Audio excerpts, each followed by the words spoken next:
I knew like if something went wrong with the designer, if it was the wrong thing, the wrong person, the wrong time, even just the zipper breaks, she falls down, her heels break. Like, you've never seen her fall down because I checked everything. You've never seen her zipper pop because I checked the zipper. You know what I mean? So, like, we can't have our first lady falling down. No. That was Meredith. That was the biggest goal, getting out of the 8 years without falling.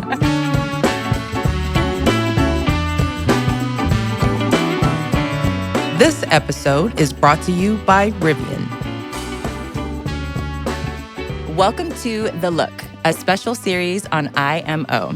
The Look also happens to be the name of Michelle Obama's beautiful new book, which is available for purchase now. I'm Elaine Welteroth, journalist, author, television host, and founder of Birth Fund, and it is my absolute honor to be here today with the Mrs. Obama and her longtime beloved stylist, Meredith Koop. Hello, ladies. Hi, Elaine. Thank you for being. I'm so excited to have you here. Yeah, when we started working on this project, first person I said we have to get is you, my friend. So, and look at you. Let me not cry. Look at you. Look at you two, okay? I am so excited to be here. Even just walking into this room, seeing these pictures made my eyes well up. This is a moment that we get the opportunity to sit together and reflect on all of the history, all the fashion history that you all have co-created. So it is my honor to be here. You both worked so hard on this book project, and I am so excited to get into all of it. For this episode, we are going to go deep behind the scenes with both of you to hear all about your style evolution from the White House to today. And before we get to all of that, though, I want to take a moment to get to know Meredith. Ooh. So, fun fact, when I had the opportunity to share, when I shared this opportunity with just a couple of people in my life, even the fashion people were like, wait, Michelle Obama has a stylist? And I was like, yes, people, yes. So after being behind the scenes all of these years, what is it like to finally step in front of the cameras and tell your story and be able to share your work with the world? This must feel so amazing.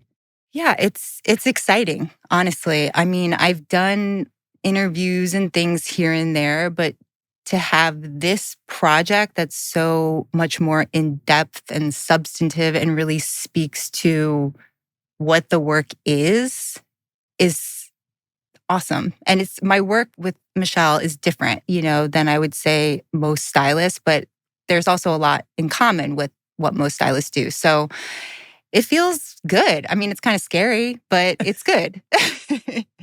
Well, you have to tell us a little bit of your backstory because you are literally living so many people's fashion dream. And yet you didn't even set out to be a stylist. So we have to hear how you landed this job of all jobs. This is huge. And by the way, you started, your first fashion job was kind of just to pay the bills. You went to school for psychology. You were intending to pursue a path in psychology. So I also want to hear how your background in psychology has influenced your work as a stylist. My passion growing up was dance. That was something that I felt truly passionate about, but that did not come to fruition for me. Can I just say one of my favorite things about Meredith is that she is a bomb dancer. She Let me find out, Meredith. Has 5, moves. 6, 7, 8. No. Yes, and kickball change. I mean, she can throw down. But I that's a factoid that I think the world needs to know, that in addition to being Let me be a middle-aged phenomenal backup dancer, please. She's ready. I'm ready. She is ready. Okay. But yeah, so that was really something that had I had all the expansive opportunity in front of me with that, that's what I would have done. But that's not how I grew up. Like, the culture of my family was, you're going to go to a liberal arts college, you're going to go to a 4-year college, you're going to get a degree, something that could potentially translate into some sort of steady income. And I think it wasn't, when I meet people that have children that are like pursuing the arts, I'm always so impressed with the parents of how open they are to that experience. So when I went to school, I chose psychology just because I was interested in people, but it wasn't like this big plan, you know? And college was not a place where I thrived. I was not prepared emotionally, mentally to be in that space independently, and had a lot of issues. So when I came out of that experience, I wasn't, oh, I'm set up for success and now I'm going to go climb some corporate ladder somewhere.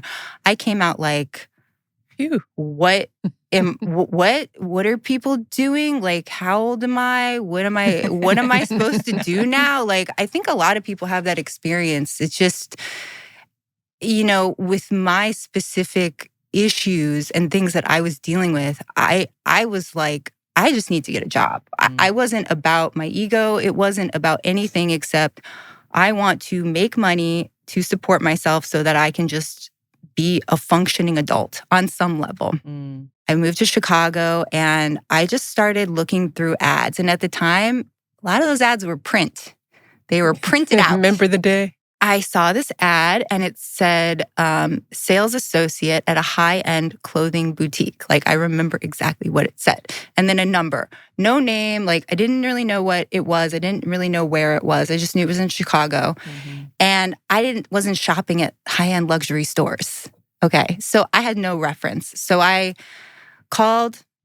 They answered with the name of the store. So then I was able to research what it was. I went in for the interview.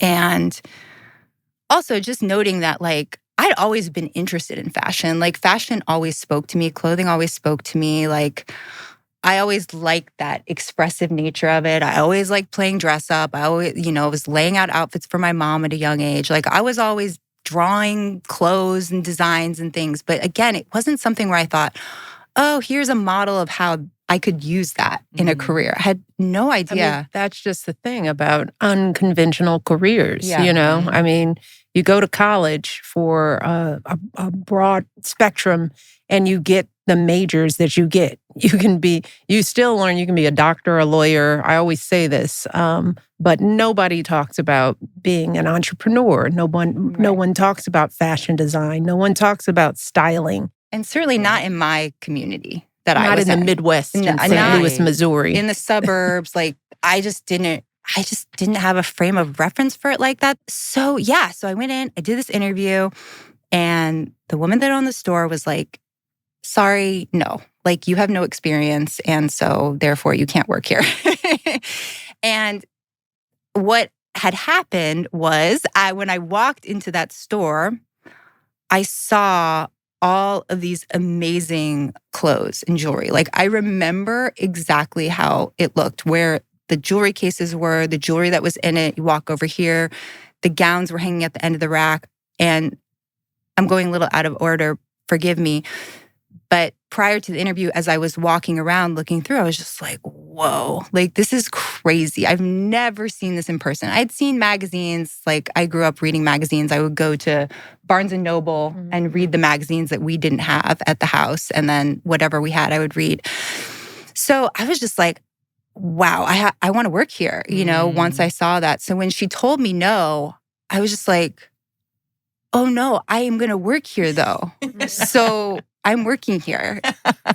So I was just a moment of clarity, a moment of boldness. Yeah. I was like, well, put me in a temporary position. If you think I'm awful, you could just let me go, no questions asked, like, no problem, 6 months. And she was like, okay. So that's when I started working there. And that was sort of like, it's not just a clothing store. You just kind of, you walk in and you look around. You had client books. There was a lot of fashion. It was a high-end. It was very high-end. And like, there's a fashion education that happens there with the staff, with the owner. Like, she is incredible at her curation, her styling, the way that she runs her store. So I just learned a ton being there about designers, fabric, alterations, tailoring, like all of the things that you would sort of learn as a styling assistant. I learned some of those things there. So this is Ikram Boutique in Chicago, which is legendary. Yes. Even as someone who's not from Chicago, like, I've heard of Ikram. And so it makes sense to me what you're describing as this, like, I mean, this is kind of the fashion fairy tale, even starting at Ikram. Yeah. I mean, that's how I felt when I first walked into Ikram. I was like, oh my God, this place is amazing. So flash forward, you get a call one day from Ikram, and she says, what? I'm at this, I can't swear, crappy job. And I get a call. And it's Ikram. And she literally is like, Meredith.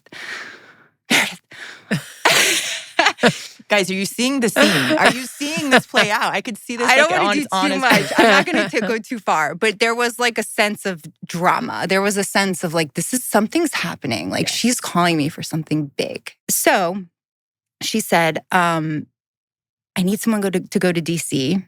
Or she said something like, I need someone to go to DC and be sort of the go-between because I don't have anyone else to send and I trust you, blah, blah, blah.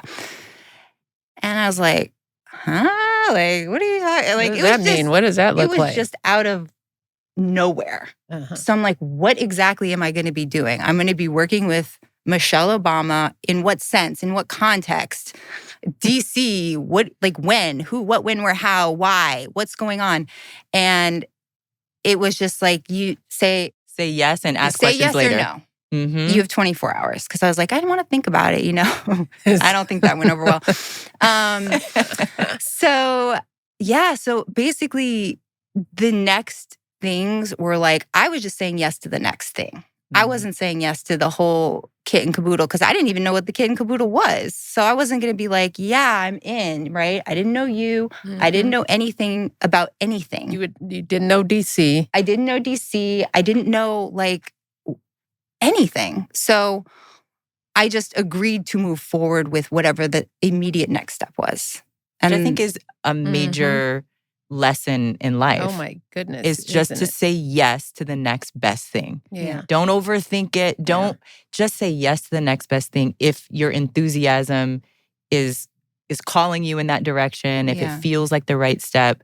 When did you know this was actually the right step for you though? Because it sounds like you went in with a little bit of trepidation and a lot of unknowns. I did. Yeah. And I can say that was a big plus. Yes. To be cold called, to drop your life. Because what I said, I think that it's sane to be hesitant. I think I would have been a bit more suspicious. I would have been like, okay, does this young person have some gravitas in her own life to really think about this? Because sometimes just saying yes, that's not an indication that you're really ready. Because if you haven't sort of thought through this big life-changing move, you're going to pick up from everything move to a whole nother city and enter into a world that I couldn't even explain yet to Meredith. There was a lot of, we don't know what we're doing. We don't know what this is going to be. But, what I could say to her is that, you'll be safe, you'll be respected. If you put in the effort, you'll be treated well. I need the help. And you've got to be ready to build and grow with this process because there really wasn't a process. So it was 2 leaps of faith that we were both taking. Kind of a fashion love story, guys. This is and really what you said, because I remember like when we had our little meetup for the first time, she said to me, if you're smart, funny, and you work hard, you'll be fine. And I was like, well, okay. You're like, check, check, check. check, check. Just to create a bigger context to what we were doing. I had been working with Ikram. I started working with Maria Pinto, the first time that I had ever worked with a designer. And I met Ikram through another friend, and I hadn't shopped at her shop in Chicago either. And walking in, I was like, wow, this is a whole nother level of design and styling that was just important to the overall role. At the time we started working together, we were still campaigning. It wasn't clear that he was going to win. But I was thinking ahead, thinking about, I'm going to need gowns and a whole range of things that I can't get from one designer. So Ikram was styling me for about the first year of the term, but it was very difficult for her as the owner of her own shop to really, I needed somebody full time. I needed somebody that was smart, capable, understood the baseline of fashion, but could also get the political message. Yes. And there was just something about the way Meredith carried herself. She was always poised, and she was always honest.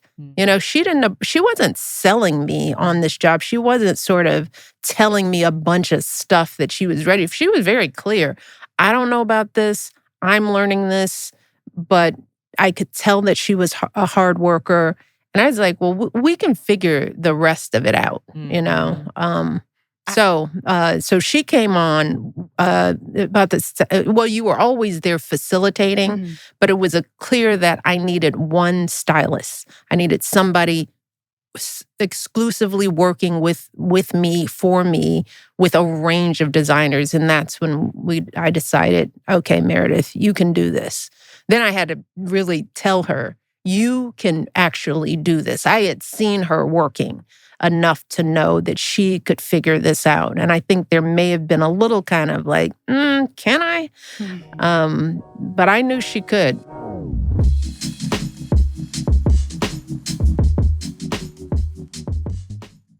Hey, everybody. I am here with my sister, daughter, friend, everything hairstylist, Yanae. Yanae, welcome to the podcast. Thank you for having me. I know I get to have you here and we get to talk. All the things, more conversations. Yeah, we've been working together for a while. You've been styling me exclusively almost for a decade now.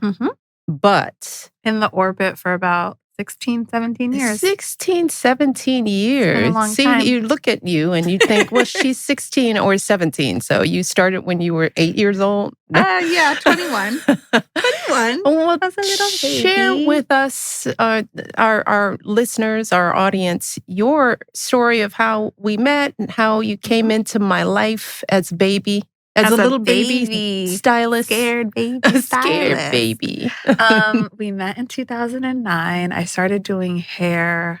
I had just got licensed, actually, shortly before we met.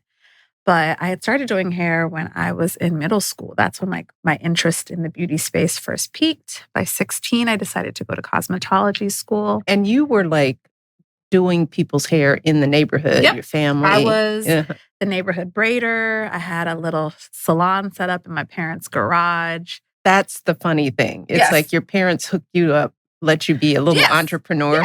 Yes. It was so nice. It was like the early 2000s and I was doing all the braiding and all the things. My brother was my very first client. I would start a braid here. It ended here. My braiding skills were horrible. But you were 7. Yeah, but it was fine. It was my practice. So it was really great. And then went to cosmetology school. And shortly after I got licensed, I met Johnny and I started working with him. And by Johnny, you mean Johnny Wright? Yes, Johnny Wright. Is my primary hairstylist throughout the White House years. Yes. And he took me under his wings and brought me in. And that's how we met. And I started working with the girls, which is crazy because I was the baby, but they were the babies too. And I got to work with them. How old were they when you first, because it was at the very beginning. So they were 10 and 7 when they were very little. You met them. Yes, we used to do the twists and all the things and Sunday wash day routines and all the fun times and chaperoning them and just being a part of their lives. It was now being a little bit older and having my own kid.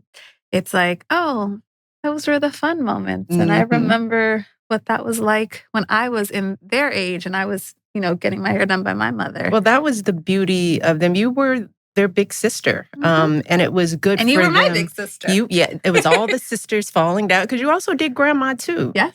So it was all of us ladies together. But I love the fact that you were their big sister hair mentor at the very beginning, that they had somebody younger who understood what they were trying to do, and you were teaching them all along about hair health and hair care, and you would have the arguments with them if they wanted to switch a style that you didn't agree with. Yeah. I'd be like, okay, you guys learned this in school and this is all cute, but we have to think about what's going to work beyond this period in time and making sure that when we finish throughout all of this, that your hair is still healthy and you can do whatever you want when you're an adult and you actually have the freedom and the financial capacity to do whatever you want and be creative. And so it was fun times. Yeah. For sure. And, the thing is, people don't realize that you were also studying to get your degree. Yep. While I was you were in working. College. Because your parents were tell them about that. Because your parents were supportive of this endeavor. Of me doing hair, kind of, sort of, which is why they let me go to cosmetology school when I was 16. But there was a caveat. I still had to go to college.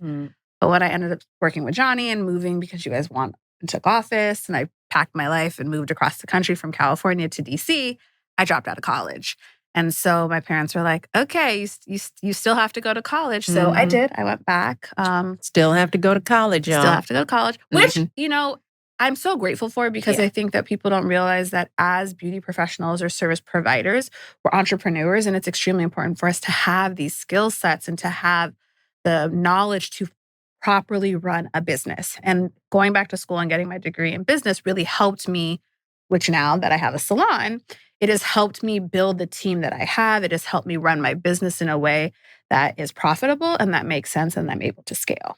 So I'm grateful that I went back to college, but it would be in the salon in the middle of touch-ups, helping Johnny out or doing the girls. I'd be in the corner writing my papers. Doing her homework. Doing my homework. And it was actually kind of funny because the girls would look at me and they'd be like, are you really doing homework? And I'm like, yeah, just like you guys, I have homework, but I'm, in my 20s now and you're not, but this is the reality of life.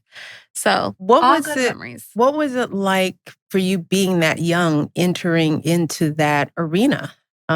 What did it feel like the first time you had to walk into the White House? Because you were a lot of nerves. A lot of nerves. And I think not only was it that I was young, but you grow up in a society where people don't have respect for the trades, right? People don't think that, even my parents are like, you have to go to college. So I had to be a doctor, a lawyer, an engineer, go down this traditional trajectory when it came to education. So coming into that type of space, you're always doubting yourself to be like, am I adequate enough? And that was something that I struggled with all throughout our time there. But there was this reinforcement. I knew that I was adequate, but you still have these doubts. And so the first time coming in, it was just do the job. It was Easter weekend. It was before the Easter egg roll. And I was shampooing the girl's hair. And your husband walked in and you were like, this is Yana. And I was like shampooing hair. And I was like, hello, sir. And then I just went right back and I was like, don't say anything. Don't make eye contact. Don't look him in the eye. It's just like, do your job. And I just kept hearing my parents in the background being like, don't embarrass us. Act like you have manners. So there was all of these pressures because there was so much respect. And as a young little Black girl, I also knew what it meant to have someone like you and your husband in office. And so there was that added layer of pressure where it was just like, we also had to make sure that we did you guys right and make you proud. And we had to make sure that we were doing the best of our ability to keep your guys' legacy as bright as it was. And you made me so proud all the time. That, your skill set, your professionalism always showed through. You were never late. You never complained. You never talked about your homework. You didn't treat it as a problem. You were kind, gracious, all the things. And it has been just amazing to watch you grow. And now you are your own business owner. Can you talk a bit about where you are in life now? Founded Aesthetic Salon in 2017. We have a team of 23 individuals that work with us. You have 23 people working for your little isn't that self. Crazy? I can't stop but think of this child as a baby. So I came to the opening. Yes, right. You came to the opening. But still watching you be a baby boss is I still fun. like to take the title of baby boss. I'm going to hold on to that title. But we have 23 team members that work with us, from styling team to assistants to our operations manager. And we have 3 apprentices right now that are going through cosmetology school with us as well, because rather than going and paying, they're coming and getting firsthand experience, trade experience on the job, which I'm extremely proud about. I'm not just for myself, but for the other salon members who are pouring into these young girls as well. And they're from all different walks of life and all different ages. And so I'm grateful for that. We have a thriving clientele book that we're so grateful for, that supports us, that does a lot in the community, that supports us, that gives back, that brings ideas to us, that we're always grateful for as well. And as you know, like the relationship we have very intimate personal relationships, and we get to be a part of all of their big life moments, good and bad, to just have someone to lean on. And like you, my clients pour into me and help me become a better person, a better woman, a better mother, a better wife now in this era of my life, like you do. And your philosophy is beautiful hair, but healthy hair. Yes, good hair is healthy hair. And so health is first, the health integrity of your hair. We could have versatility, but we have to make sure that we're doing a 360 approach. We're looking at it from the inside out. What are you eating? What is your diet? What is your lifestyle? Like, is this conducive to what you do and what your hair goals are? And not really being so fixated on like length retention, but healthy hair. So sometimes we have to do a cut or a chop to grow it out. If we need to use extensions, if we need to go into protective styles. All is well and all is necessary, but understanding who you are and giving you a personalized approach. Yeah. And this is what I like about what you bring to the industry, is that you're not just concerned about the outside, the aesthetic. And people ask me, well, what's your favorite hairstyle that Yane has done? I mean, I like them all, but what I love about you is that you care about my health. Yeah. So you create styles for the moment that fit the moment, but also don't damage my hair, that keep me looking fresh and healthy and up to date. You know all the trends. You can take me through all the things. You absolutely do. But at the core of your philosophy is teaching, training, and hair health.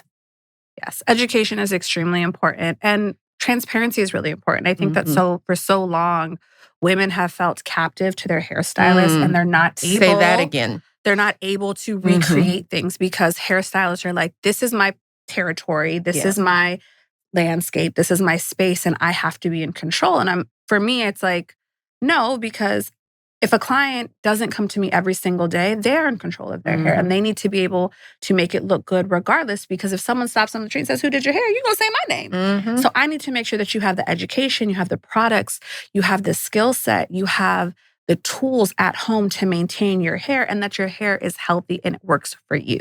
And education is at the key foundation of everything that we do. And one thing, you all, I'm very excited about is that services from people like Yane are available to everyone now. Yes.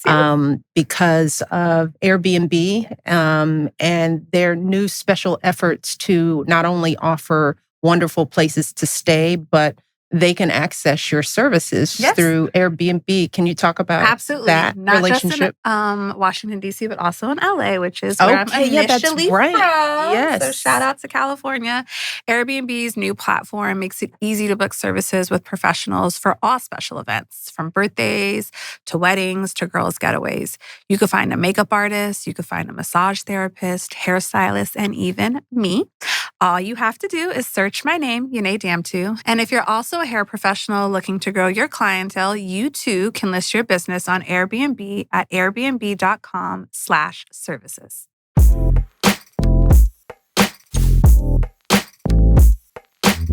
Well, I want to go back a little bit to first impressions, because neither one of you could have prepared for the role of a lifetime that you were both about to step into together. Yeah.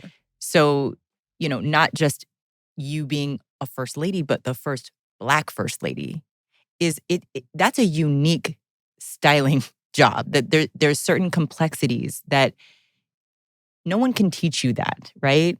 You have to learn that. There's some innate, intuitive, and historical understanding that you have to step into a role like that. So I want to go to first impressions and because when I think about, the fact that most people don't know who this enigma is, the stylist behind Mrs. Obama, what was your very first impression of Meredith? And Meredith, I'm going to ask you the same question, and I want unfiltered, raw first impressions of each other. Well, the first impression was she's gorgeous, and I always tell Meredith this. I think she is one of the most beautiful people inside and out. And she seemed calm. just steady, even though I know that deep down inside, can be a bubbling pot of everything. This poise, this is who Meredith has always been. She has not changed. And even though Meredith worked in this high-end store and she was very much a regular girl who I felt like I recognized. And I'm always one to get to know people's stories, So throughout all the time that we work together with everybody that I work with, I want to know, how did you grow up? Tell me about your mom. Tell me about your sister. Her relationship with her sister and her brother-in-law. And her honesty about her challenges in life. I mean, she wasn't coming in phony. She wasn't coming in trying too hard. She was coming in full heart open. And then there is the relationship with my girls, right? Because Meredith didn't just style me. I mean, the girls had to get dressed, for events and for my mom had to get dressed. I mean, this little girl at such a young age was taking that all on. And she had a connection with Malia and Sasha and Mom. I mean, they were as close to Meredith as I was. She's been through a lot over the course of our time in the White House. She lost her sister in her battle with cancer. I'm so sorry. And she's in Washington. Trying to hold that down and making sure that her family was good. It's just, you become family after you just know a person's heart. Yes. Which to me is more important than the job. Her heart was right. Yeah. And that was completely clear from the beginning. And I'm so proud of her. Just proud of the woman that she is. So that was really my first and continues to be my impression of Meredith. Thank you. I know, get the tissues. I was supposed to make you cry. You don't make me cry. Here goes That's some. Beautiful. What is it like hearing her say those things about you? It's wonderful. I very much appreciate it. And I mean, frankly, it's true. I have done, just to sort of go back a little bit, like, by the time I met you, I was 27. So when I was 21, after like a lot of struggles, I got sober. I started going to therapy. So the foundation that I came in with was that. That was the foundation that I built over those 6 years of learning about what it was to be in recovery, learning about myself in that way. So that's where I'm at when I met her. And the first time that we met was at Ikram's store. And it was her and Sasha and Malia. So that's right. It was hectic. Yeah. It was like a lot of energy. And also there was an expectation that I should sort of like be a little bit reserved. Like, I'm not going to go, hey, what's up, y'all? Like, it's like, you're here, you're going to meet them. And like, that's it. And she's going to pull you for an interview. I don't know when, that's whatever. So my first impression was there was a lot going on. Secret Service. I know she looked at me and I know she acknowledged me, but it wasn't like warm fuzzy right off the bat. You know what I'm saying? Like, there was just... We were in the middle of a fitting. She was about her business. Yeah. Business had to get done. She was about her business, and like, I get it. And I had already worked with clients, so I understood clients aren't going to come in and placate you, it's make not about you feel good. Yeah. So like, so that I understood, and then the sort of shift in that environment is her two daughters that are there jumping around and like just acting like they're at a carnival, and I'm like, oh my God, they're just so cute. They're just so cute, just and so it was sort of more of a environment. And when we went in the dressing room, we had like this very short interview. I mean, it was just like, who are you? Like, there wasn't like a resume sitting out. It was just like, who are you? What's going on? I need someone. Like, you seem like this, that. And I was just like, yeah. So I'm not, just to go back, I'm not really shy. I'm not reserved. That's not who I am. But I'm also, I think it's just my approach and what I see fashion as in this industry that I work in, I think is probably maybe a little different than what a lot of people are projecting or what's sort of like the loudest voices. Like, for me, it's always been like the beauty and the creativity and the connection and the energy and that whole thing. Even if I couldn't articulate it when I was 21, I've always just been like imaginative and creative and wanting to be creative in that space. So the fact that I got into this is now what I'm doing with my creativity. It could have been other things. This is just how it played out up until this point. So, and I also want to say that there is a difference between when you think of celebrity stylists. I always think of which word are you emphasizing? Are you the celebrity stylist? Or are you a celebrity stylist? And there is a difference. There is a big difference, right? Because, what I say that I have a stylist, I didn't know what that word was. I knew that I needed help getting clothes because there was no way, as I write in the book, that I could go to Bloomingdale's and run and do a couple of errands or go to Neiman Marcus like I was doing before I met Meredith. There was just no room for it. And the art of getting dressed as a regular woman, it was not executable for me. So I wasn't thinking style as much as I was thinking, I got a lot of events coming up and I can no longer go into the department store like a regular person. Right. I can't get stuff off the rack. I can't browse. I don't have time for that, nor do I have the ability. The bubble was so thick and continues to be that the normalcy of everyday dressing was no longer available to me or my daughters. Well, I think let's define the term stylist here, let's because do it. you started styling Mrs. Obama before that was a recognizable term or job that people even knew about. And to this day, the average person doesn't really know much. I didn't know about it. I wouldn't have called Meredith a stylist. Right. I mean, even unless though you were that's Rachel what she was Zoe. doing. If you were, that was the only. That was the first time I heard about it when that she had that reality show. I was like, oh wow, imagine somebody buying clothes for you. Right. It seems seems interesting. It's some fashion fairy tale, like not real life. And one of the words that Meredith has used to describe you, like in a word, she has described you as practical above all else. So I want to hear you guys. It's we're true. We're going to get into that. It's so true. It applies to the fashion. We're going to get into that. But help us define what your role actually was, because as you mentioned, these days, sometimes the stylists are as celebrated as the celebrities that they dress. And they have their whole aura and a whole platform. In this case, that was not the case. You were here to do a job, and the job was so singular for an individual like Mrs. Obama. Yes. So it's not as glamorous as people might imagine. So tell us what the job That's really funny. entailed. So a few things. It's true, Rachel Zoe was the first stylist in sort of at least American culture that everybody was sort of aware of in the mainstream.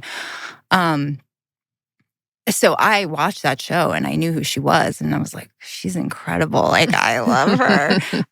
But my role, and kind of coming back to this question of defining a stylist, it's true that what I was doing in the White House isn't what a typical stylist would necessarily be doing, just because of the various considerations and the intensity of those considerations. Like, it wasn't about what's fabulous, what's new, what's hot, what just came down the runway. Sometimes little bits of that. Probably more so now than then. More so now. But it was more about what works, what makes sense, what is not going to pull attention away from what is going on here. That is the bigger, more important thing. There were so many other considerations in choosing clothing and accessories and research and vetting and all of this stuff that I think it is different. And I needed to look good, but not look apart. Right. Mm-hmm. So it had to, I had to feel good in it, but I couldn't show up looking like, don't touch me. Right.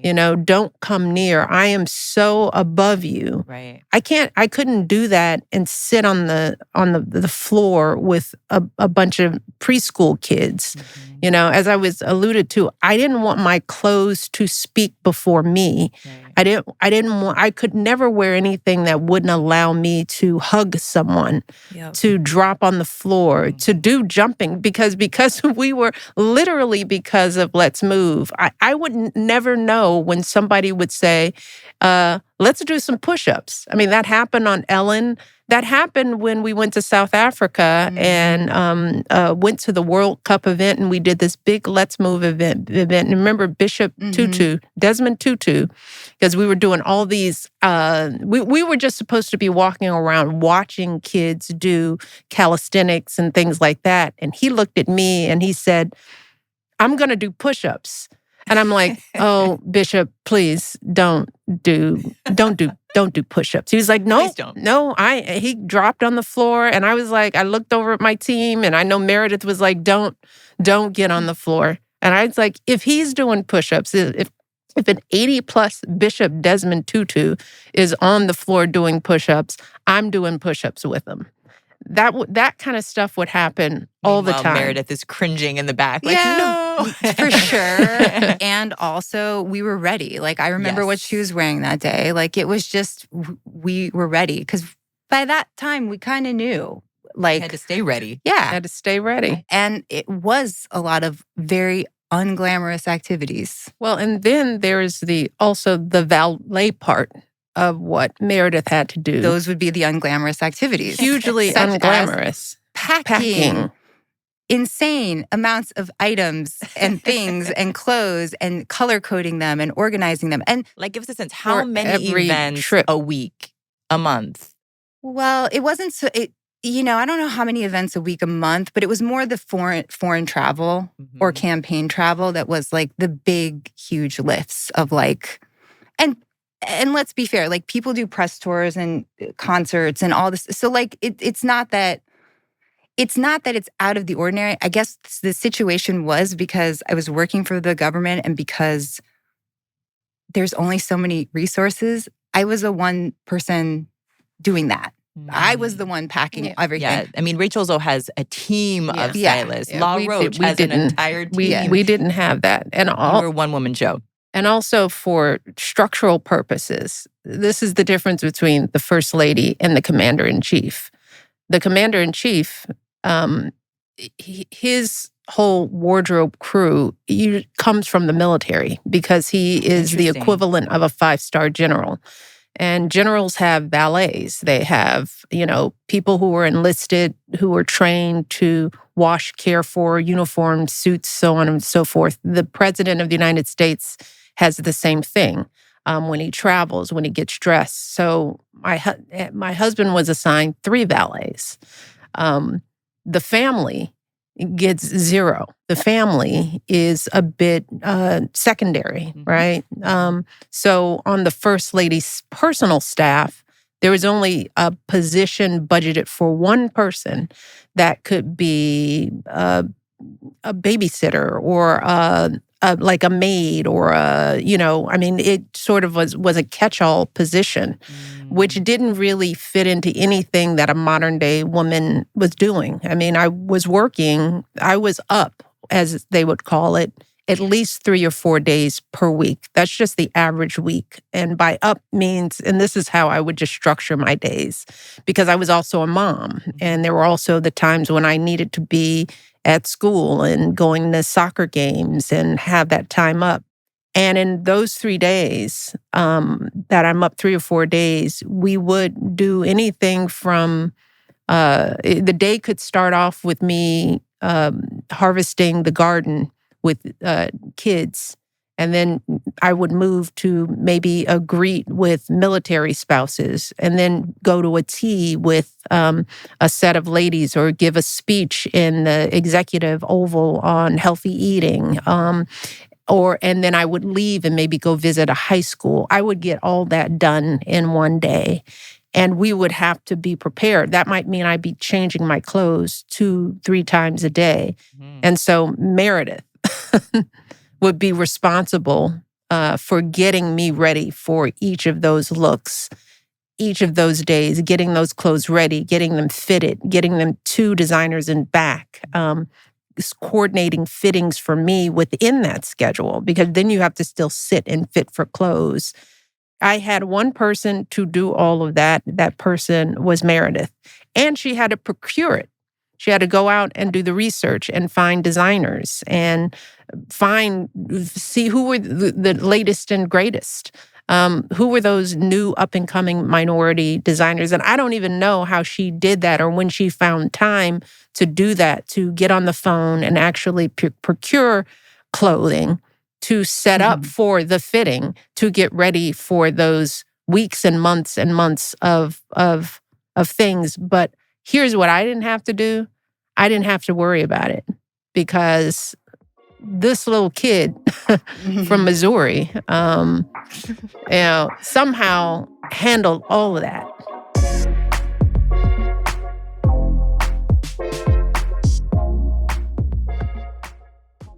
Hi, I'm Carl Ray, and I'm Michelle Obama's longtime makeup artist.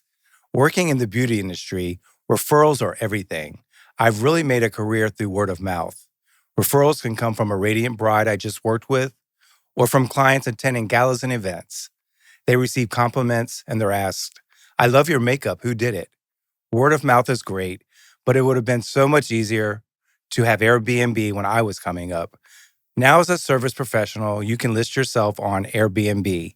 You can get discovered by all kinds of potential clients. You can easily choose your availability. It's simple to manage your bookings. And with Airbnb, finding and managing clients as a business owner is so straightforward. So if you're a makeup artist like me, you can now list your business on Airbnb at airbnb.com/services. Hey everybody, Craig Robinson here. Amazon has everything for everyone on your list, like my sister Michelle. Now, let me tell you, shopping for her has always been a thing. When we were kids, she'd circle everything she wanted in the Christmas catalog. But now it's impossible to find something for her other than books. She doesn't even wear those little fluffy slippers that everybody likes. But now, with Amazon, I don't have to run around to a dozen stores to find the perfect gift for her. Amazon's got it all in one place. Books, fitness products, even the latest gadgets she likes to play with when she's cooking for the family. And with Black Friday and Cyber Monday deals, I can save big while making sure Michelle's got everything she wants, and maybe a few things she didn't know she wanted. So yeah, this year it's easy. Amazon's got her covered. And that makes me the favorite big brother. Well, I'm the only big brother, but still. Shop Black Friday week deals now, because with Amazon Black Friday week starting November 20th, you can save up to 40% on the gifts everyone wants, like the latest fashion finds and the hottest electronics. Amazon's got you covered. This episode of IMO is brought to you by Cologuard, a non-invasive colon cancer screening test. The American Cancer Society now recommends that if you're at average risk, you should start screening for colon cancer at age 45. During my visit to the Cologuard lab in Madison, Wisconsin, I learned that there are an estimated 60 million adults over 45 who aren't up to date with their current screening. That's way too many. And I got to see firsthand how Cologuard is committed to changing that. And what really stood out to me is how their commitment goes far beyond the lab, from hosting community events and local health fairs to educating on prevention, sharing screening options, and providing access to preventive care. The Cologuard test is designed to help you feel more in control of your health and your screening process. The test is delivered right to your door, and you can collect your sample comfortably at home on your own schedule. Then you just ship it back to the lab, and your results are ready in about 8 to 10 days. Simple as that. And the best part? You can start screening for colon cancer without all the hassle of preparing for a colonoscopy. No fasting, no drinking that prep liquid, no requesting time off work. Most insured patients even find they pay nothing out of pocket. That's why 20 million Cologuard tests have been used, and hundreds of thousands of healthcare providers across the country prescribe it for their patients. There's no excuses. Get screened for colon cancer. So if you're 45 or older and at average risk, ask your healthcare provider about screening for colon cancer with the Cologuard test. You can also request a Cologuard prescription today at Cologuard.com/podcast. The Cologuard test is intended to screen adults 45 and older at average risk for colorectal cancer. Do not use a Cologuard test if you have had adenomas, have inflammatory bowel disease, and certain hereditary syndromes, or a personal or family history of colorectal cancer. The Cologuard test is not a replacement for a colonoscopy in high-risk patients. Cologuard test performance in adults ages 45 to 49 is estimated based on a large clinical study of patients 50 and older. False positives and false negatives can occur. Cologuard is available by prescription only.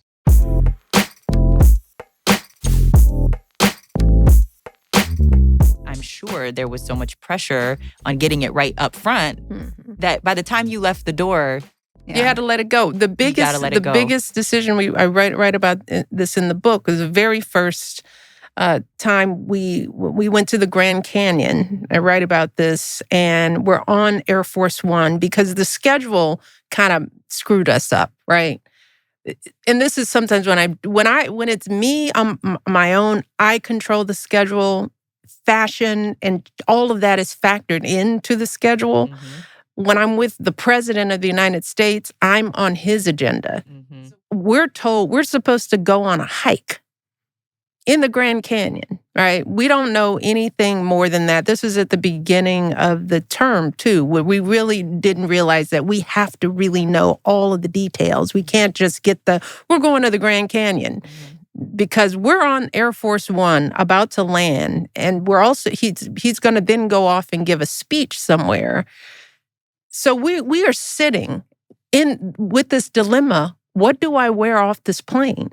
Right? Because we hit the tarmac and we're going with a park ranger to the Grand Canyon. We were like, well, what would I wear? What would a regular woman wear with her husband? She would have on shorts. And we spent like 15 minutes going back and forth. It was a really weird day. I'm going to say that, first of all. But I mean, for me, that whole thing was like, this is my perception. Yeah. The word hike was being thrown around in a way that if I were to define a hike, and I've been on many hikes, this was not a hike, but it was like they just kept saying hike, hike, hike, hike. That's what they told us. In her mind that it's a hike. So she's like, I'm going hiking. And I'm like, there's no way they're having her. But I can't prove it. I don't know. I don't have the information. And nobody could tell us exactly clearly what was going on. Well, we might hike down the mountain. Right. But I was like, well, I can't down the mountain. But but there were times when stuff like that would happen. Or if my husband decided, come on, let's go down the mountain. Right. Right. I have to be ready for that. And you don't win. I got crucified for the dishonoring Air Force One by walking down the stairs in shorts. How dare you? Dishonoring. I mean, the terms used were like, whoa, okay. We have to start pushing for real clear answers. I mean, we slowly started changing the way that we got prepped and what kind of information. And this is why people started. Detailed. And it was detailed because it's like, no, you have to tell us. If my team hasn't planned it, if I'm with the president, we have to know what exactly we're going to do. And then I would have to opt in and out of stuff. So we learned, we learned how to manage information and learned that the wrong management of it could be some crazy negative headline that could then distort the whole purpose of the trip.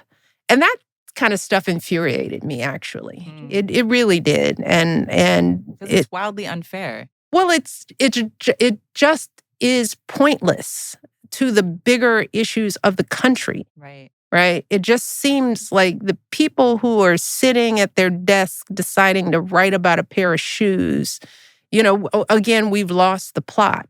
It wasn't like people in the White House were like, oh, yeah. It was fashion. It was, in fact, the opposite. It was it was not that type of environment. People didn't, there were people who didn't respect the work. They had no clue.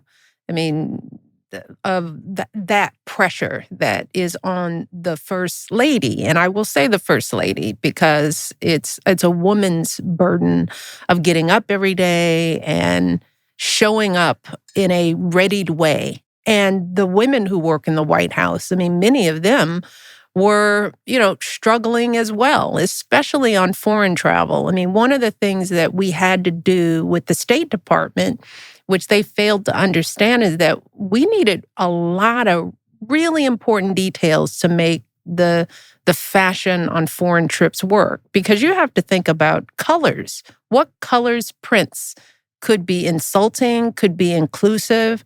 We'd have to know things like weather. Is it going to rain?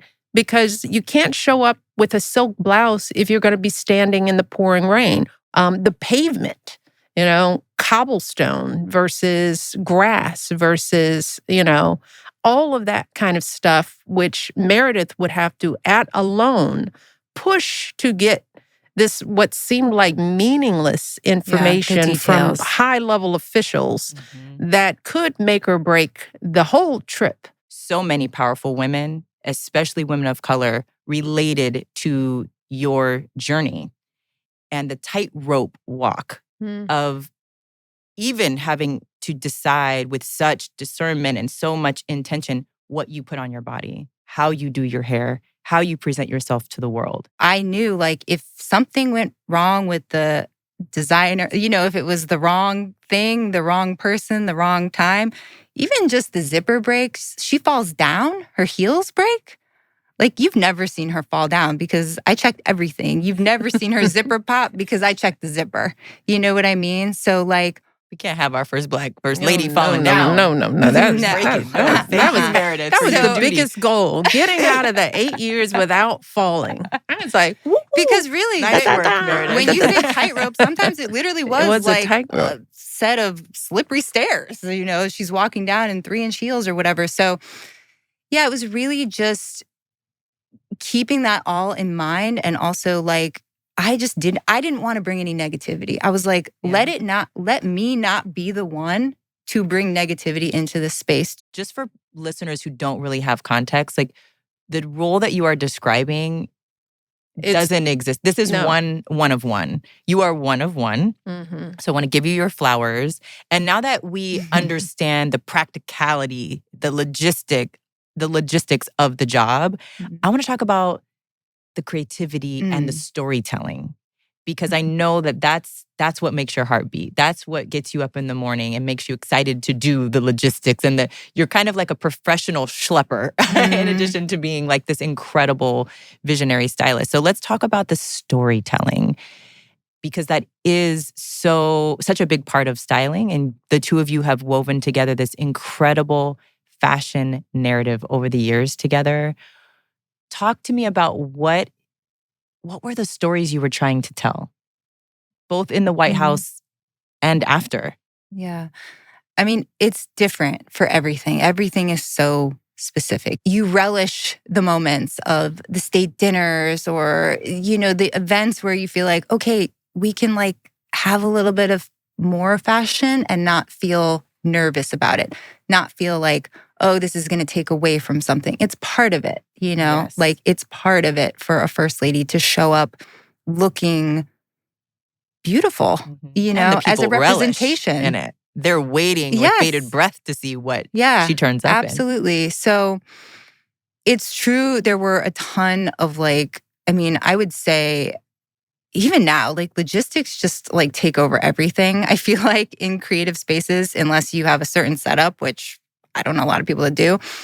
But that creative, that storytelling was always for me just a lot of instinct, frankly, and just like taking in a lot of information and then allowing it to come out however it would. And that means like I'm keeping up with shows, I'm keeping up with designers, I'm keeping up with new designers, I'm keeping up with politics, I'm keeping up with what's going on internally, I'm keeping up with the East Wing, I'm keeping up, so it's like you take in all this information and like it would just always come back to like my process. Like I established and built a process for myself of how I procured clothing, how I interfaced with designers, how I pulled things, and then putting them together upstairs. Like I would spend all the time I had laying things out, like digesting it, trying it on myself because we're about the same height and like it's convenient. Yeah. So I kind of became the fit model. A little bit of a fit model. Because some things I was like, I couldn't understand it on the rack. I was like, huh? Yeah. And it's also like things always look different on the body. So it's like helpful to see, to try on. So really it would just be that. Like I would just, over the years especially, I just started to trust more and more like what my vision was. And we also never allowed anybody else to dress me for a fashion shoot because we couldn't count on somebody not putting us in a designer that could, was doing something wrong or get you in trouble. And the fashion editors aren't thinking like that. They're thinking, even with Vogue, and I want to thank Anna Wintour for allowing us the flexibility. I mean, the first time I was on the cover of Vogue, I was wearing J. Crew. I know Anna wasn't really happy about that.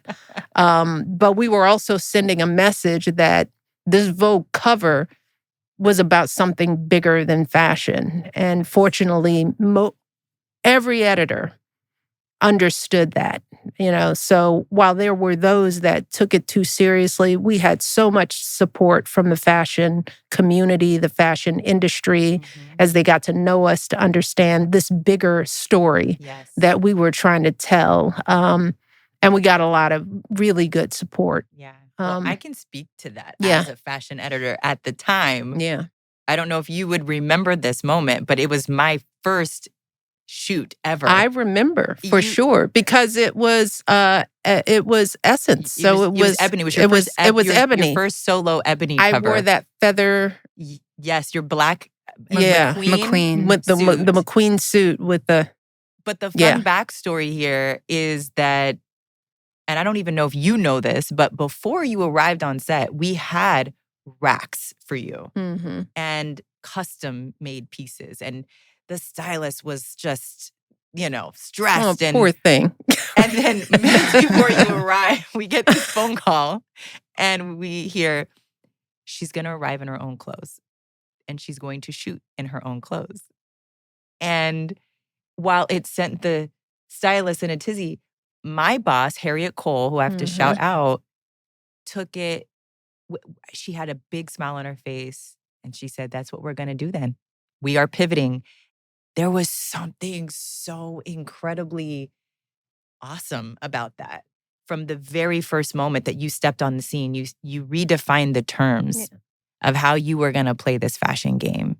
Yeah. And those who got it, got it. It was powerful. I'm curious, were you aware, like that day, did you know that? I know it happened at Vogue as well. Was this a thing that you all sort of did? I think it was a part of us understanding that I had to be in complete control of my image. I had gotten burned by not being really in control of the narrative of me. And it just became something that I knew I needed to do. It's important for me to define me to America. Yes, because I'm Black, because I was the first, because there were opponents on both sides. It wasn't just Republicans. It was some of my husband's Democratic opponents who were, who were going to play the race card and use our otherness against us. So, and we talked about this, that I have to show up authentically me, because if I'm going to get dinged, it's going to be dinged I'm going to get dinged. It's going to be the real me that's going to get dinged. It's going to be the clothes I chose to wear, not somebody else's clothes. It's going to be the words I said and not what somebody put in my mouth. It's going to be the America understanding me. You know, like me, but don't like the made up version of me. That I think I would have more trouble. I would have had more trouble with than, than the opposite. So, and also, I just respectfully cannot imagine you showing up to a photo shoot and trying on clothes for 2 hours or whatever before a shoot. Like, it's a matter of practicality. It's the Capricorn in her. It is. I've never seen anything even close to that occur. I mean, it's just not. It's not prepared. What if she didn't like anything? Right. What if nothing fit? What if they had the wrong measurements? Like, there's just a million things that could go wrong. Also, given what era this is she campaigning? Like, is she going to come to a shoot? And do you know what I mean? Like, these are the things that maybe differentiate her as a public figure, first lady, incoming first lady from a celebrity. I don't know, but like, I would just never even imagine something like that happening. Yeah. Well, it's interesting that you're contextualizing it in this way because, that cover was June 2008 for the September. That was when we shot. It was for the September issue cover, which is typically the fashion issue. And so it felt like you had already understood the power of what you put on your body and what it can do. And so it was genius for you to say, I'm going to control my narrative. I'm going to control my image, and I'm going to do it respectfully. The story that we wanted to tell was inclusion, which started with the selection of Jason Wu as to design both of my inaugural gowns. It's an opportunity. It's an American opportunity.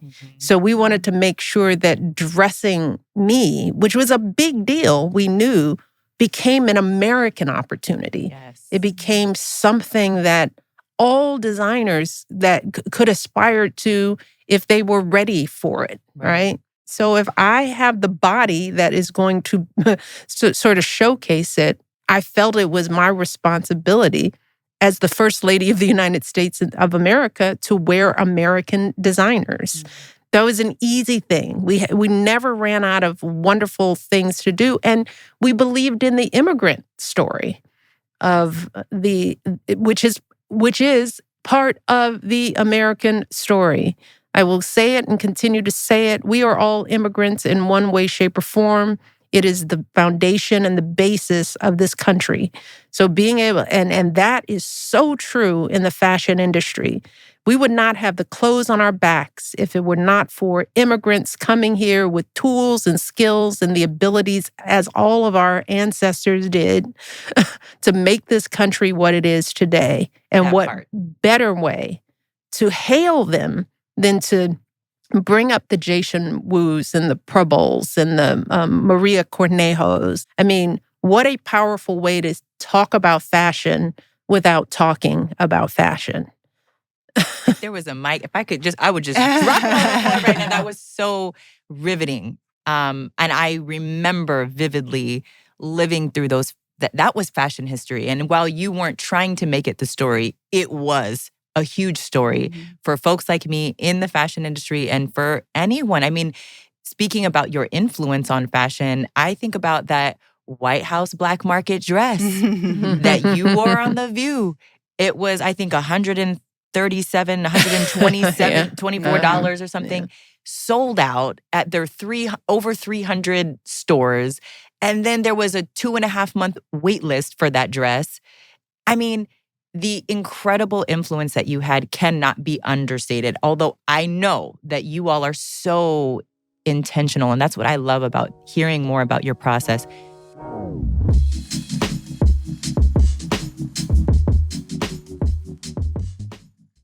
This episode of IMO is brought to you by Indeed. Typically, your college major is unlikely to be your profession, and that's certainly the way it was for me.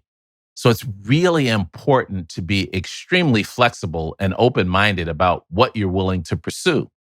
Think broadly in your search. That's why it's important to think outside of the box and tap into your skills for your next career move. Indeed Career Scout can help you land your next role fast, leveling up your job search process with personalized recommendations and support. Being open to change helped me explore roles I hadn't imagined, which made my career richer and more fulfilling. Indeed Career Scout can help you do the same by connecting you to opportunities you might not have considered based on your skills and interests. It's like a personal career coach that makes every part of the job searching process easier. It can tailor your resume for specific applications, match you with new opportunities, and even help you practice your interviews. Indeed's mission is to empower people to use their skills to find better work, and Career Scout is their latest innovation to help you do that. The future of job searching is here, and it's called Indeed Career Scout. Try it today in the Indeed app. Welcome back to IMO, everybody. Hope you're ready because it's officially November. We are in holiday hustle mode, and it's game time. It got me thinking, what's the one thing that you most want for your brand this time next year? For me, the one thing I want next year is more of that sweet sound of the continuous cha-chings. And that's why I'm talking about Shopify. Look, whether you're running a side hustle or a storefront, selling locally or globally, Shopify takes the guesswork out of starting a business. For all my solo entrepreneurs out there, Shopify basically operates as your back office, replacing the need for a full staff to oversee operations. But here's the game changer. Shopify Sidekick, Shopify Magic, and their entire suite of AI tools. Directions, reports, editing images, content ideas. Shopify's got your next move covered. Plus, built-in social selling means you can sell right where your audience is scrolling. Whether you're selling merch, products, or the next best idea, make sure you do it via Shopify at shopify.com/IMO. For $1, it's time to put that business idea into action and start the next chapter. Again, that's shopify.com/IMO.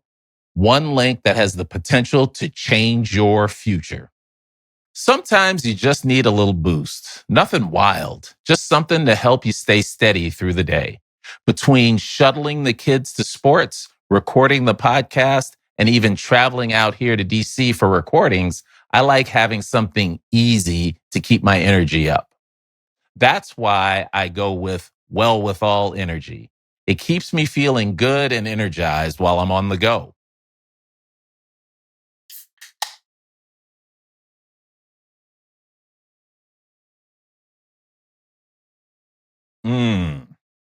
Wow, that's good. It's lightly sparkling, has natural caffeine from tea with only 45 calories. Made with real fruit and vegetable juices, no artificial colors, no artificial flavors, just good stuff for some good energy. And you know what I really like? Well With All is Black owned, and they give 20% of their profits to support Black, brown, and underserved communities. That means a lot to me. 3 great flavors, super easy to grab on Amazon. And if you use the code IMOPOD10 on Amazon, you'll get 10% off.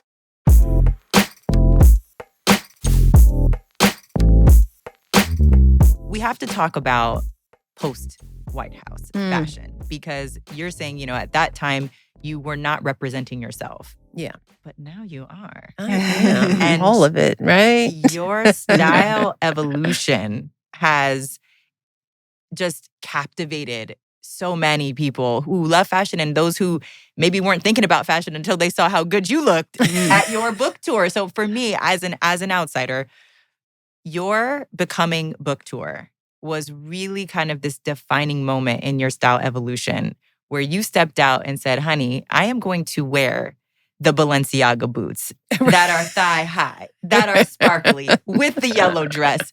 And that was another moment that blew up the internet. And I remember the girlies going, wow. I mean, everybody was talking about that look, that moment. So we have to talk about the Balenciaga boots. And just really beyond the boots, was there like a post-White House meeting?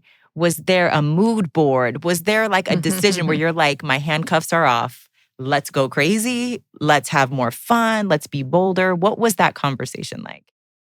I mean, really, the Becoming book tour, we talked, and I had put together some images and things because it was different. You know, it was like, oh, we're going into a new era. And the book itself was like massive. I mean, it was a movement. It was unprecedented. So when we spoke about the tour, I mean, I just remember us being aligned. It was like pants, suits. Yeah. Because we had done so many dresses. First lady dresses. Like, enough of that. There's so much about a dress or a skirt that defines the role of first lady and has for so many years. So it was like, we're not going to do any, except for the Balenciaga, but we're not going to do any of that. We're going to do these like strong suits and sort of updated pants and tops. And so really that was like the starting point and our conversation. And then I don't know if you want to say more on that. So reserved about the most fun part of your style evolution. But it was fun. And I will say it was really a lot of fun. It started with that. It was like, okay, we're free. Did you feel that liberation? Oh yeah. You could see it. You could feel it. We talked about it. And I felt like I wanted my team to feel like they could play. Yeah. I mean, for 8 years, first time. So some of the most creative people work with me, and we were in a bit of a box. It was a great box. I always felt good, always looked good. It was a well-managed box, not mad at the box, but it was still a box. A box. Yeah. And knowing that when you have creative people who have, but not you can't do this and not, right. that's no fun for them. Stifling. It's stifling. So I was like, okay, Mir, you know, I'm pretty out there. So there's still things I feel like I can't do. I mean, I'm not, you know what I mean? Like, I don't feel like She's I'm still Michelle so Obama. free. I'm just totally free. Like, no. But yeah, I mean, it was cool. Like a lot of things that she hadn't worn and some that she had. I mean, she'd worn some fabulous suits in the White House too. I think it was just the whole energy of the tour and then just how beautiful everything was. Like every suit, every pant, like But how'd you get her in those boots? Was Okay. it a the conversation? boots. Okay, the boots Did you have to specifically. encourage her? So- Yeah, she did. I She did. showed me the boots, and I was like, oh my God, they took my breath away. Mine too. Right? Mrs. Obama? But Yes, that over the Instagram. whole look was like a big process. Like all of these looks, it's not like, oh, I went to the store, picked it up, threw it in a bag, came over. Like it's a whole process. So Okay. that it was like Balenciaga spring 2019 show. I saw there was a version in blue and a version in yellow. And I was like, the yellow's kind of different. Like the yellow, there's something a little tacky about it in a way. I don't want to. And that was say probably the the wrong part thing. she was like, she'll never go for the yellow. But also, and by the way, this was like just for people that are following fashion, and this was pre any Balenciaga scandal, pre any Demna scandal. But so Good context. I got the look. It was a skirt and a top. Actually, it wasn't a dress, and we fit that look like 5 times. Like there's certain looks that we would fit over and over and over again because to get it right. To get it right, and also with the calendar, sometimes it would be like, maybe it's for this, and then that thing would happen, and we went with something else. Right. So then we come into the next fitting. So it was like, maybe it's for this. So I really thought it was puzzle pieces. I never thought it was going to be worn. I was like, it's never going to be worn. I'm going to have to write them an email and be like, I'm so sorry. Like, we love it. I hope she can wear it in the future. But it just didn't, it was. She's got the letter. I mean, I've written that before. But I had a different shoe with it. And I think at first, because I didn't want to pull that boot if it was just going to, like, she was going to be like, no, I don't feel like putting that on. Like, so I showed you a picture of it. And then I brought the boots at the next fitting. And the thing with those boots are you have to, kind of slide them down, the fabric down, and then put your foot in and put it on like a pair of pantyhose. So it takes a minute, and backstage before a big appearance, she didn't always want to be bothered doing stuff like that. So there's many a joke. Like, you get something pretty and then you put it on and then I'm like, this is ridiculous. Right. There's no way. There's so it's like I can three of you us said yes on the paper. On paper, you said yes. I was like, I didn't say no, right? Okay. There were also those. I was like, I could do that. I could do that. But in your mind, are you thinking, there's no way I'm getting these Pretty boots much because I'm up used to this being woman's leg? disappointed. So I'm like, we're bracing yourself. I'm like, she's not going to do it. I'm going to get it. She's not going to do it. But I'll get it. Fine. So you're writing the email in your mind already. Yeah. Regretfully, we couldn't get so her I'm like, across the line. Once she puts them on, she's not going to want to do this. So, but yeah, I brought them in. We tried them on. We prepped them. So we knew how to get them on. Because it's true. There's like a time limit. And once that time limit is up, the item is out the door. So with your hopes and dreams. Exactly. So I'm like always looking at stuff. And sometimes I don't get it right. But I'm like, okay, got to make sure I get this on quickly. Like a science experiment. Yeah. Yes. But she... And then, I will make fun of a crazy thing that I'm putting on. I'm like, look, this is ridiculous. It's like, and I was making fun of the boots, all while we were putting them on the first time because it took a lot of work. Yeah. I mean, because if it would be better if they were all just the stretch material, which I love. And here she's always got a suggestion. And I love a boot like that. I love a boot. Like we maybe need a line of boots at some point. I'm very into boots. I love boots more than I love stockings, right? So all throughout the White House, cold weather, Meredith knew that I wanted a boot, a tight-fitting boot that like hugged the leg. That was the inspiration for the second inauguration parade look. I had these amazing boots that I wanted them to fit like a glove, right? So that they wouldn't add bulk to your leg. Because you did wear pantyhose the first inauguration. Which was ridiculous. I was freezing. Freezing cold. So I was like, don't want to be cold anymore. So I was very into boots. So she knew she could get me on the boot, but it was just the putting them on that was nuts. Right. And I was like, do I want to have my hair on? And am I putting the skirt on first? It just didn't make sense. But once they got on, then they were amazing, right? So I thought, okay, New York.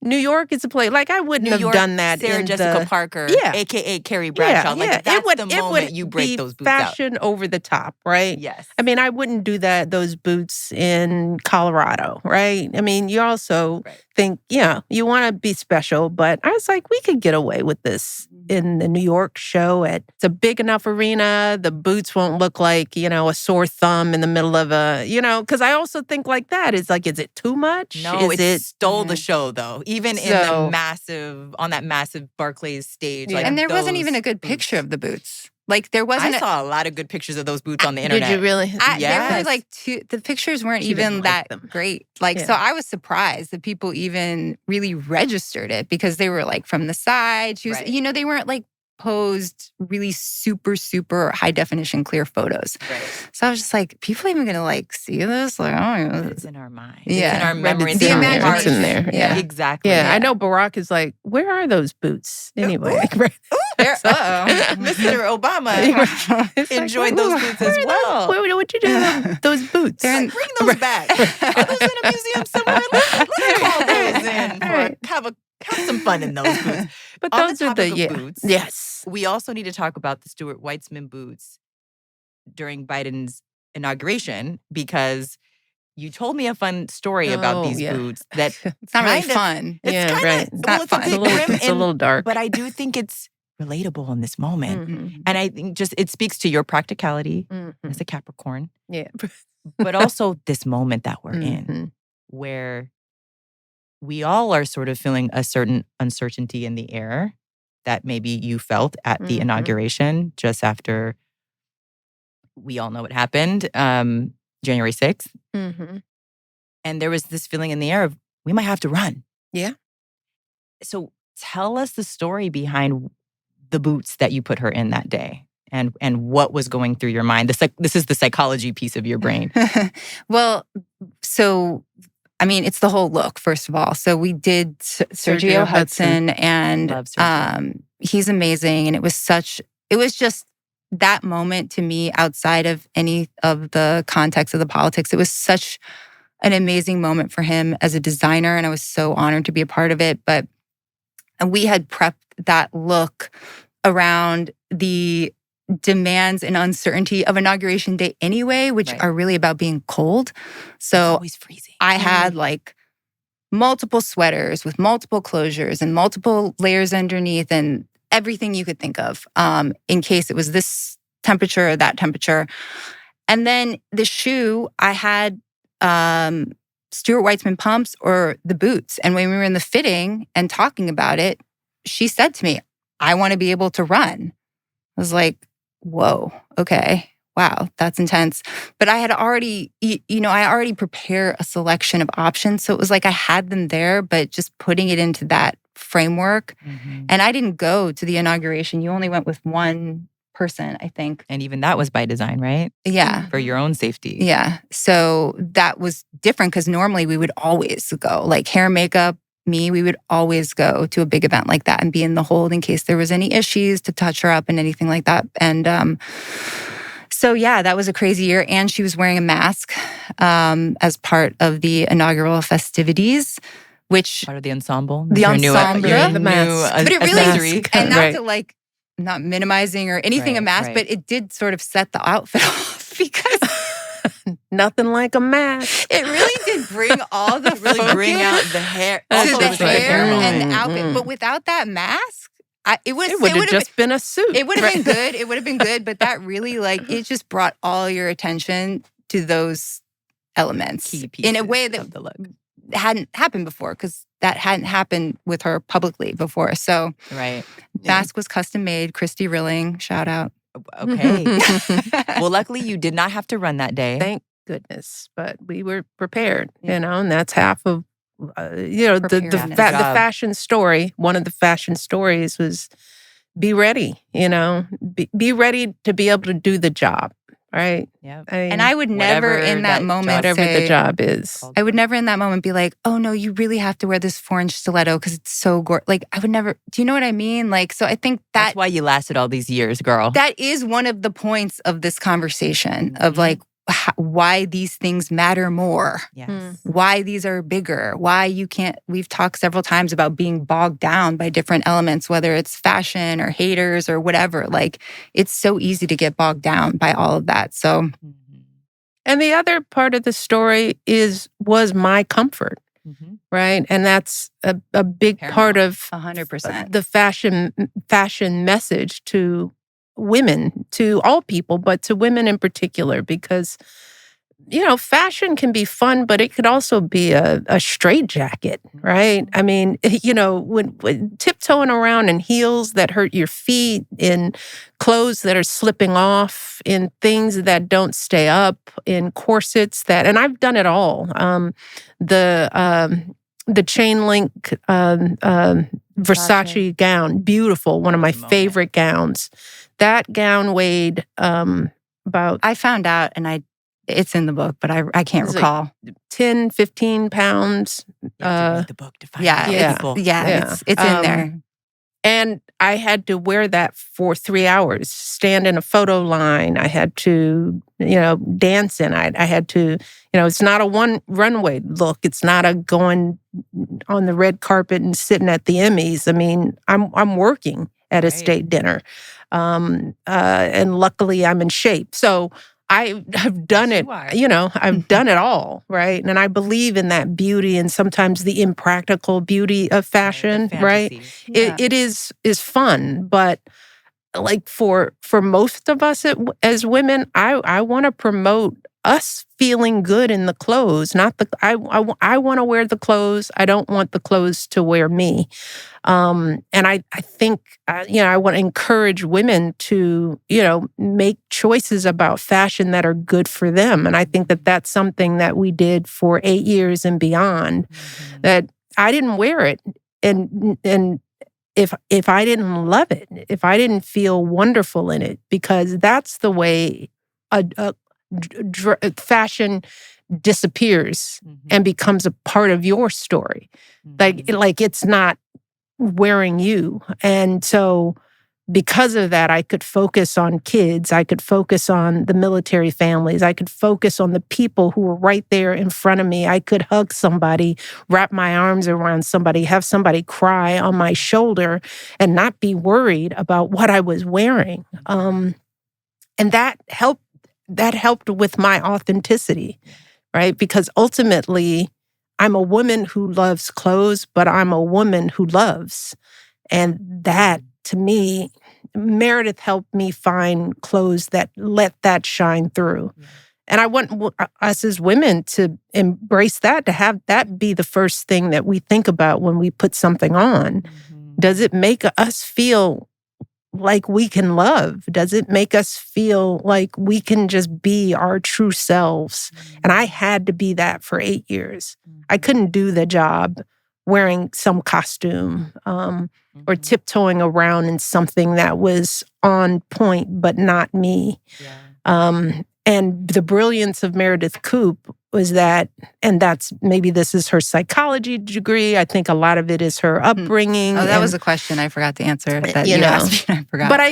But I think what Meredith did for me, what makes her such a special stylist, and I know she does this for other clients because I have friends who've worked with her as well, people of all backgrounds, all sizes, all occupations, is that she saw me. She learned who I was. She knows who I am. I think the show is something about Meredith. There's something about Meredith. I don't know how you are a magical unicorn in the world of fashion. Thank you both so much. What a beautiful fashion love story that you had. And I'm just so honored to be able to be part of documenting this moment in history, these many fashion moments throughout history. And Meredith, to introduce you to America. Hello. Let's go. You can call me Mare. You don't have to use my full name. Something about Mare. Well, this has been such a delight. Thank you both so much. Thank you, Elaine. You're amazing. I love you to death. Thank you for this. Love you. Thank you.